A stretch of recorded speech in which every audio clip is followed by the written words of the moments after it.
Hey guys, thanks for joining. We're going to be talking about minimal record keeping requirements for chiropractors. It's in the Florida Administrative Rule. I've got two really cool signs behind me on the board, so we'll just hit those first, but I'm going to tell you exactly what we got to go over. These standards apply to all licensed chiropractic physicians and certified chiropractic assistants, okay? These standards also apply to those examinations advertised at a reduced fee or free. So even when you treat somebody for free, hey Abe, I love you. You're an awesome lawyer, man. You help chiropractors so much. Come on in for a free adjustment. Still, you're supposed to. I know that most of you don't. That's okay. I'm not gonna complain. I like free stuff. But you are required to maintain the minimal record keeping requirements. Why? Because if there's ever a problem with the patient, the first thing they're going to say is, well, let's look at the medical records, right? And if they don't exist, they're going to punish you for that. And if they exist poorly, they can punish you as well. So medical records are maintained for the following purposes: to serve as a basis for planning patient care and for continuity in the evaluation of the patient's condition and treatment if they need to continue care with you or someone else, to furnish documentary evidence of the course of the patient's medical evaluation, their treatment and change in condition. In an injury case, it's critical, the medical records. And unfortunately, most chiropractor records that I see in the state of Florida, all across Florida, even the guys who are watching this video right now and are saying, oh, I've got the best records in the world. Your records, a lot of times, are not as good as you think, okay? If you have the same forms and procedures from 20 years ago or 10 years ago when you opened, times have changed. You need to get with the program. The medical record keeping requirements that you were doing 20 and 30 years ago are definitely outdated.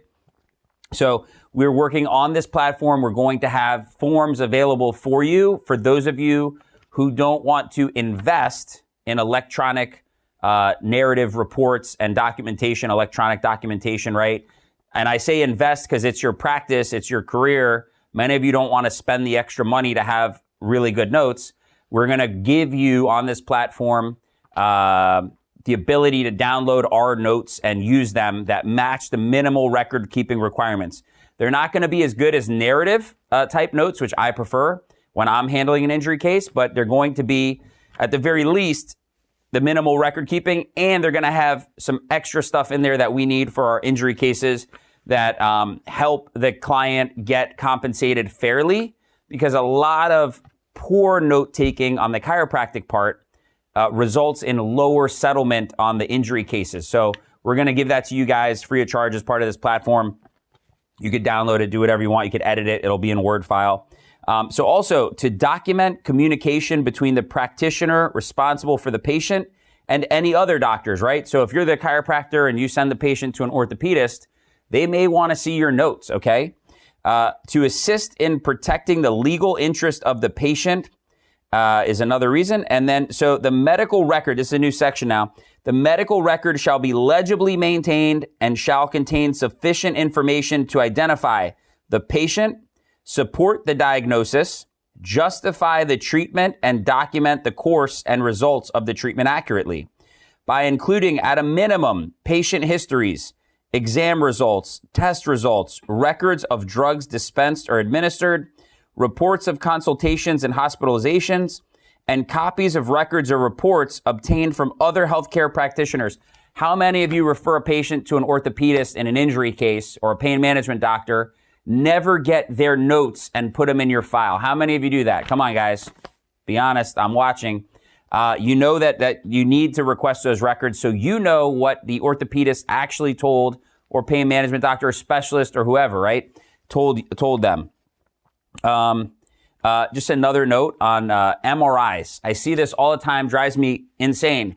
When you refer a patient for MRIs and the MRI result comes back and it says, I see something here in the thoracic, I would recommend a dedicated thoracic MRI scan.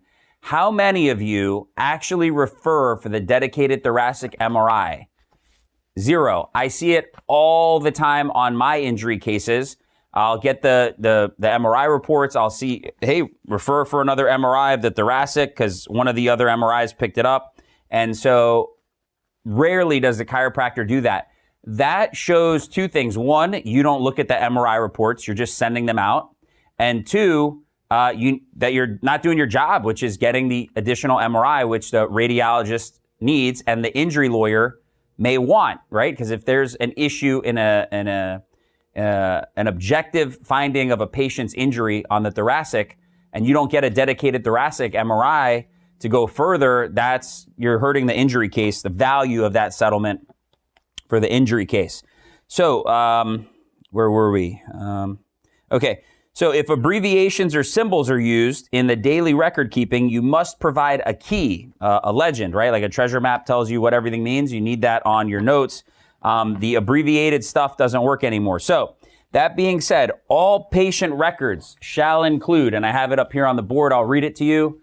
You guys can take a screenshot of this, or, it's obviously the rule is online, but if you want, you can do whatever you want. Patient history. Every record shall include a patient history, symptomatology, and or wellness care. Okay. If they're not having any pain or anything, they're just there to get evaluated, get treated just for regular chiropractic stuff. Like, I felt like coming in today. You need to document that. Okay. Examination findings. You've got to document your findings. I see this happen all the time. People list tests that they do. They don't list the range of motion numbers. They don't list the actual findings where they test positive or negative. They just put the test because they're too lazy to plug in the results, including x-rays. Time and time again, I see this all the time. Chiropractors will do x-rays in their own office, and they will not list the details of the x-ray findings. All you have to put in that report is, no fractures seen, okay? Because why do you do x-rays after a trauma? To make sure there's no fractures, to also rule out other possible diagnosis. Write that down if it comes back negative for anything, you don't notice anything, write it down. Diagnosis. Let me just go back to x-rays. If you refer out a patient to an imaging center and they do x-rays, they send you back a report, right? You need the same type of thing in your notes if you're doing x-rays in-house. Diagnosis, prognosis, okay? Assessment, assess the patient, you got to write that down. Treatment plan.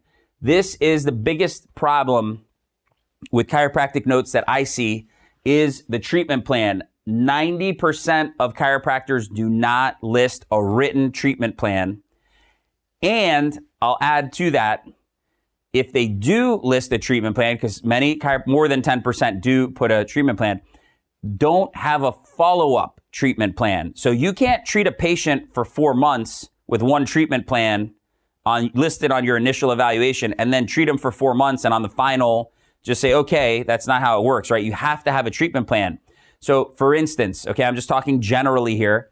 If you have a patient come in right after an accident and you tell them, come in 4 times a week for 3 weeks, okay? That's a treatment plan. And we're going to do XYZ therapies on you. Fine.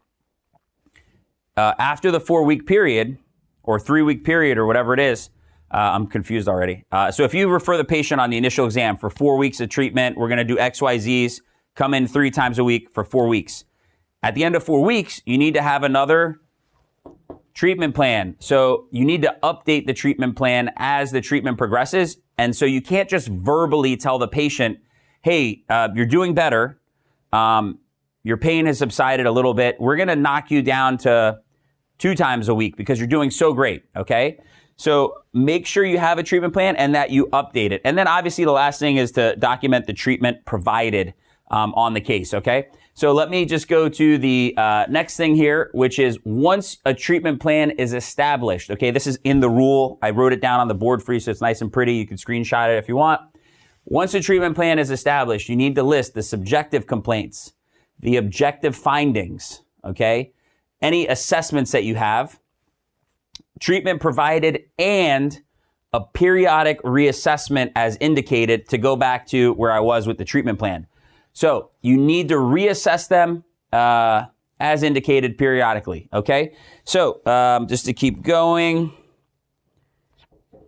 that's pretty much it on this. It's just the last thing, the last note that I'll leave off with is, provided the board takes disciplinary action against a chiropractic physician for any reason, these minimal clinical standards will apply. So if they come after you for any reason, okay, these records apply, these record keeping requirements apply, and they can use it against you. So let's say, we were talking earlier, let's say you didn't provide a patient with their itemized billing ledger. This was in another video. That's something that you could be punished for, right? So then they're going to go back to the records and say, do these notes, these records that the chiropractic physician has, are these in line with the minimal record keeping standards? So they get to double whammy you whenever you get in trouble with them. So keep that in mind. That's why it's important to meet the minimal record keeping requirements, okay? So that's it. Thank you guys for joining and watching.